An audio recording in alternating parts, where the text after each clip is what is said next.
वक्त की अहम खबर, अहमदाबाद के रिहायशी इलाके में आग। इमारत की 5वीं मंजिल पर आग लगी है। 15 अफराद को बाहर निकाल लिया गया है। फायर ब्रिगेड की गाड़ियां मौके पर मौजूद है। आपको बता दें, अहमदाबाद के रिहायशी इलाके में आग लग गई है। इमारत की 5वीं मंजिल पर आग लगी है। 15 अफराद को बाहर निकाल लिया गया है। फायर ब्रिगेड की गाड़ियां मौके पर मौजूद है। हमारे साथ हमारे नुमाइंदे नवीन झा इस वक्त जुड़ चुके हैं। नवीन, इस वक्त क्या कुछ अपडेट है और कैसे पेश आया यह हादसा?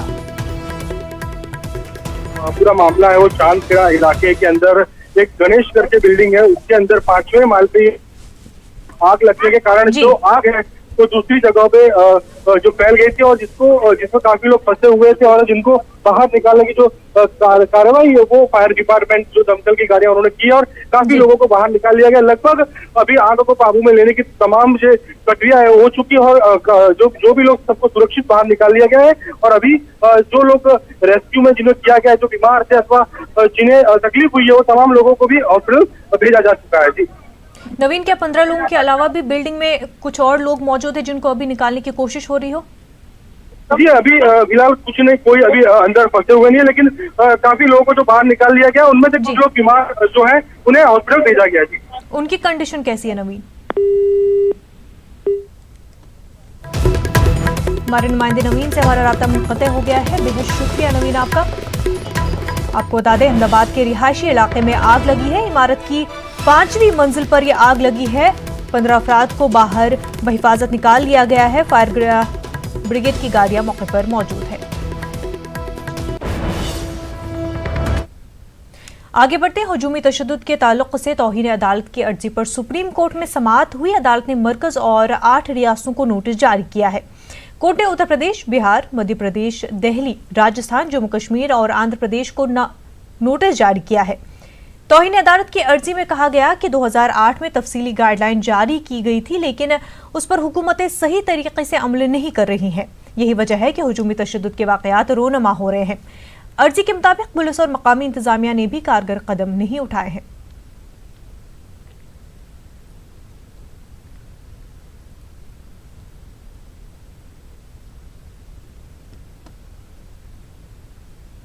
देश भर के विभिन्न राज्यों में हो रही मॉब लिंचिंग की घटनाओं को लेकर सुप्रीम कोर्ट में एक अवमानना याचिका दाखिल की गई। उस याचिका में ये मांग की गई कि सुप्रीम कोर्ट के आदेश के मुताबिक तमाम राज्य सरकारें सुप्रीम कोर्ट के आदेश का अनुपालन नहीं कर रही हैं, लिहाजा तमाम राज्यों को ये आदेश दिया जाए सुप्रीम कोर्ट द्वारा कि मॉब लिंचिंग को लेकर जो सुप्रीम कोर्ट का आदेश है उसका पालन किया जाए। सुप्रीम कोर्ट ने इस याचिका पर सुनवाई करते हुए तमाम राज्य सरकारों यानी कि उत्तर प्रदेश, बिहार, झारखंड, जम्मू कश्मीर, मध्य प्रदेश, राजस्थान और केंद्र सरकार को नोटिस जारी कर 4 हफ्ते में जवाब मांगा है।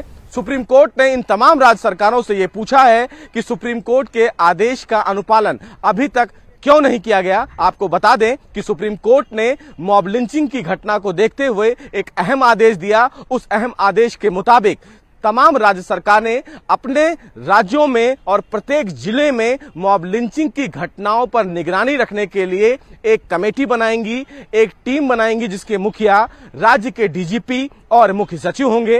राज्य के डीएम, जिले के डीएम और एसपी इस पूरे मामले को मॉनिटर करेंगे। अगर मॉब लिंचिंग की घटना से संबंधित कोई शिकायत आती है तो तुरंत इस मामले में कार्रवाई की जाएगी। सुप्रीम कोर्ट ने अपने आदेश में यह भी कहा था कि तमाम जिले में एक नोडल ऑफिसर अपॉइंट किया जाएगा जो इस प्रकार की घटनाओं पर नजर रखेगा।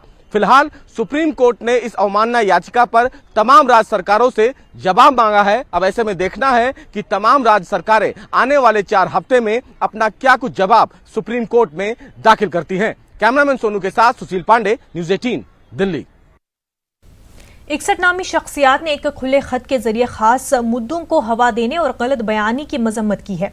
उन शख्सियात में अदाकार कंगना रनौत, नगमा निगार प्रसून जोशी, क्लासिकी डांसर सोनल मानसिंह, मौसीकार पंडित विश्वा मोहन भट्ट और फिल्मसाज मधुर भंडारकर और विवेक अग्निहोत्री शामिल हैं। खत में सवाल किया गया है कि जब माओ नवाजों कबायलियों को निशाना बनाते हैं तब लोग खामोश क्यों रहते हैं। ख्याल रहे कि चंद रोज कबल 49 नामी शख्सियात ने मुल्क में अदम रवादारी के बढ़ते वाकयात पर तशवीश का इजहार करते हुए वजीर आजम को खत लिखा था।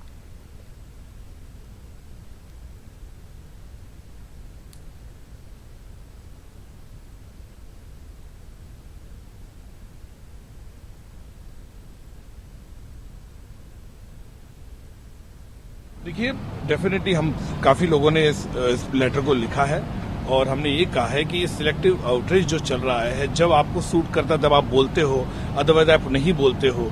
हमने देखा वेस्ट बंगाल में जय श्री राम के लिए किस तरह लोगों को जेल में डाला गया, किस तरह मेंस के लिए जेल में डाला गया। कई चीजें हमने देखी, तो उस वक्त ये लोग मेरे को पता नहीं कहाँ गायब हो जाते। और ये पैटर्न हमने पहले से देखा है। हमने देखा गुजरात से, ये मोदी जी का वीजा के टाइम भी यही लोग थे पिटीशन जिन्होंने बोला कि इनको वीजा नहीं देना चाहिए अमेरिका का। ये वही लोग हैं जिन्होंने 2014 में भी इन्होंने प्रोटेस्ट किया था, मुझे याद है अच्छी तरह से।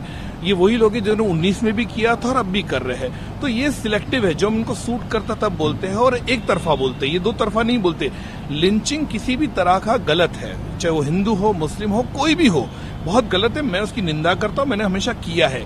लेकिन अगर कोई हिंदू के साथ इस तरह से चीजें होती है, उसको जय श्री राम बोलने में जेल में डाला जाता है या उसको लिंच करके मारा जाता है, इस तरह की चीजें होती, तो ये आप उस पर कंडेम क्यों नहीं करते?